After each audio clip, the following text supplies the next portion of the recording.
Kalau sekarang bukan tumbuh lagi, tentu kalau Jokowi membangun kerajaan, maka orang-orang yang mensupport pembiayaan Jokowi selama ini akan tumbuh menjadi besar dan lebih besar lagi, dan ini akan membahayakan republik, membahayakan sebuah demokrasi dan lain-lain.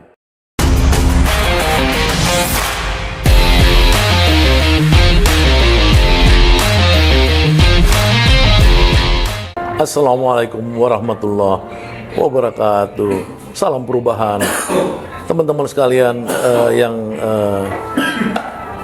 terlibat dalam bincang-bincang kita kali ini, saya ingin menerangkan tentang bagaimana situasi Republik Indonesia akhir-akhir ini ketika isu paling mencuat adalah adanya rencana pasangan Prabowo dan Gibran dalam pertarungan Pilpres ke depan.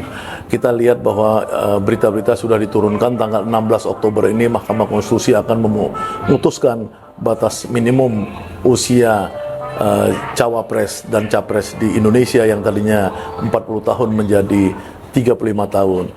Teman-teman sekalian, semua ini sangat berkaitan dengan bagaimana oligarki itu memainkan peran di Indonesia, kesinambungan oligarki yang mana ini berakar pada teori-teori monarki, teori-teori feodalisme yang kita sudah pahami selama ini. Teman-teman sekalian, bahwa dinasti politik itu bisa muncul kalau ada satu kekuatan besar yang didukung oleh oligarki yang mapan, ingin perubahan itu tidak terjadi. Yang diinginkan oleh mereka adalah sebuah keberlanjutan, puluhan tahun keberlanjutan dari sebuah sistem pemerintahan di mana mereka mampu mengontrol jalannya pemerintahan tersebut. Nah, teman-teman sekalian, oligarki ini di Indonesia adalah apa yang kita sebut sebagai kelompok minoritas elit yang menguasai 80% kekayaan ekonomi nasional. Artinya mereka mengendalikan itu. Nah, mereka kelihatannya happy pada pemerintahan Jokowi, di mana mereka saat ini betul-betul masuk pada sistem itu secara dalam, baik menentukan anggota parlemen, menentukan presiden, bahkan karena presiden itu membutuhkan modal yang sangat besar, sekitar 1 sampai 2 miliar dolar, dan itu hanya mereka yang bisa berikan, dan juga menentukan menteri-menteri yang akan terlibat dalam rejim pemerintahan. Nah, kelihatannya mereka sangat puas dengan situasi sekarang, dan mereka ingin sekali agar sistem berkelanjutan. Jadi teman-teman sekalian, untuk menjaga sistem berkelanjutan itu, kelihatannya sekarang antara Jokowi dan Prabowo membuat hubungan simbiosis mutualisme agar mereka memenangkan pertarungan. Nah, bagaimana menjaga agar Jokowi kepentingannya terwakili, karena Jokowi tidak mempunyai suatu kelompok aspirasi atau kelompok komunitas yang bisa dianggap representasi, karena dia tidak punya partai dan lain-lain, maka dia memainkan keluarganya dan juga selama ini tentu kelompok-kelompok relawannya. Dan kita melihat bahwa per hari ini ya, kita melihat misalkan Yusril Iza Mahendra sudah mengatakan bahwa dia mendukung Gibran, salah satunya untuk jadi wakil presiden. Kemudian dari Partai Demokrat, juru bicaranya sudah mengatakan ada 4 calon wakil presiden, salah satunya Gibran, dan Gibran pada hari belakangan ini sudah memberikan respon di media nasional bahwa dia sedang memikirkan tawaran oleh Prabowo Subianto untuk duet sebagai cawapres ke depan. Teman-teman sekalian, beberapa pihak mengkhawatirkan ini adalah bentuk hancurnya demokrasi di Indonesia. Karena apa? Karena ada niat dari Presiden Jokowi membangun dinasti politik. Padahal kita tahu bahwa refleksi kita ketika reformasi dan demokrasi pada tahun 1998, kita menolak betul rencana-rencana Pak Harto waktu itu menjadi sultan dan bahkan akan mewariskan kepada anak-anaknya kekuasaan. Nah, ini yang sekarang kelihatannya padahal baru 10 tahun dibanting Pak Harto 32 tahun, ada rencana meneruskan kekuasaannya melalui anaknya. Teman-teman sekalian, satu-satunya jalan adalah untuk membangun sebuah front besar antara orang-orang yang menginginkan perubahan dengan orang-orang yang menginginkan keberlanjutan. Nah, kita melihat di keberlanjutan ini sekarang ada 2 kelompok, satu kelompoknya Megawati dan di mana Ganjar sebagai capresnya, kemudian kelompok Prabowo dan Jokowi. Nah, kita melihat bahwa di sini sebenarnya kita melihat ada keresahan, ada satu ketakutan dari kelompok Ganjar Pranowo dan Megawati kalau seandainya Jokowi betul-betul anaknya menjadi cawapresnya Prabowo. Makanya banyak kalangan yang berafiliasi dengan PDI atau bahkan PDI sendiri seperti Pandan Ambaban sudah memberikan kritik keras ya bahwa hal itu tidak bisa dibiarkan karena menurut mereka ini mencampuri urusan PDIP, di mana Gibran dianggap selama ini adalah orang PDIP dan kemudian Gibran dianggap masih anak-anak. Nah, teman-teman sekalian, dalam konteks ini kita harus refleksi bahwa kelompok Megawati ini juga penting untuk diberi pengertian bahwa musuh bersama kita adalah politik dinasti.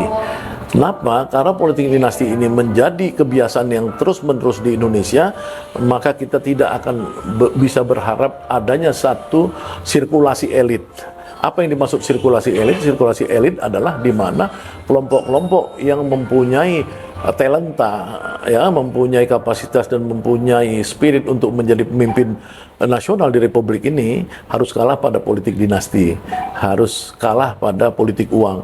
Kita melihat dulu, misalkan di zaman Pak Harto, semua orang-orang bukan hanya bangga berkawan dengan anak Soeharto, bahkan bangga berkawan dengan cucu cicitnya Soeharto. Ya, itu kan satu ridiculous ya. Dan pada saat bersamaan ketika Soeharto membangun sebuah kerajaan, maka kita melihat juga oligarki itu tumbuh. Nah, ini juga begitu. Kalau sekarang bukan tumbuh lagi, tentu kalau Jokowi membangun kerajaan, maka orang-orang yang mensupport pembiayaan Jokowi selama ini akan tumbuh menjadi besar dan lebih besar lagi, dan ini akan membahayakan Republik, membahayakan sebuah demokrasi dan lain-lain. Itu mungkin yang teman-teman perlu pikirkan untuk kita lawan bersama-sama. Ya, pemirsa sekalian, saya perlu memberitahukan kepada Anda sekalian bahwa sebuah bangsa besar itu harus muncul dari spirit demokrasi di dalamnya. Untuk Indonesia ya khususnya saya sebutkan, karena apa? Karena Indonesia ini ada satu penyakit yang selama ini saya renungkan menjadi penyakit besar yang paling bahaya, yang disebut sebagai sifat-sifat feodalistik. Ya, sifat feodalistik ini adalah keinginan daripada orang-orang yang berkuasa untuk mewariskan kekuasaan itu kepada keluarganya, anaknya, istrinya, kemudian membangun dinasti di daerah-daerah juga, bukan hanya di pusat.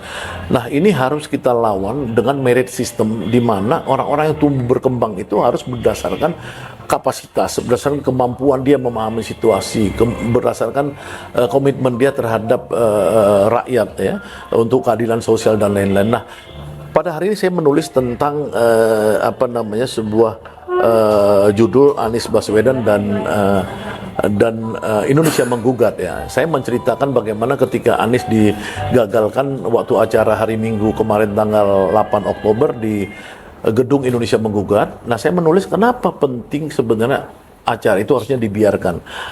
Pertama ya soal diskriminasi. Kenapa ketika Anies dilarang tapi pada saat bersamaan Jokowi atau anaknya juga melakukan satu aktivitas politik di istana atau di ruang-ruang publik atau di gedung publik. Nah, kalau Anies misalkan ini dilarang, itu ada diskriminasi. Tapi yang paling penting dalam konteks Indonesia Menggugatnya, kita harus refleksi bahwa Indonesia Menggugat, gedung Indonesia Menggugat itu cerita tentang Bung Karno, di mana pada tahun 1930 dia melakukan perlawanan dengan pleidoinya di Landrat. Landrat itu adalah tempat pengadilan di Bandung ketika dia dipenjara melawan pemerintah kolonial Belanda. Nah, Soekarno waktu itu mengatakan bahwa pertama ya adalah hak Soekarno, hak pribumi, hak bangsa Indonesia untuk mengorganisasikan diri, untuk memerdekakan dirinya. Self-destur itu adalah berdiri mengelola pemerintahan sendiri. Kedua, Soekarno menerangkan perlawanan dia itu adalah perlawanan melawan imperialisme, baik imperialisme tua maupun imperialisme muda. Imperialisme ini ya membonceng kapitalisme ya untuk mengeruk hasil-hasil bumi, kekayaan alam Indonesia, untuk membuat Indonesia menjadi bagian dari ekspor barang-barang berlebihan di negara-negara maju itu. Yang ketiga adalah membuat Indonesia terperangkap dalam kemiskinan. Contoh, pada tahun Soekarno membuat pledoi itu, dia mengatakan bahwa buruh-buruh kita itu bekerja sampai jam 12 malam, jam 10 malam, kurus kering, meringkih dengan upah hanya 6 kg beras. Nah sekarang kita refleksi 90-an tahun kemudian dari pledoi Bung Karno itu, kita mengalami yang sama, ya sekitar 6-7 kilogram beras per hari upah buruh kita rata-rata, ya bahkan di Jawa Tengah bisa lebih kecil lagi di tempat Ganjar menjadi gubernur selama ini.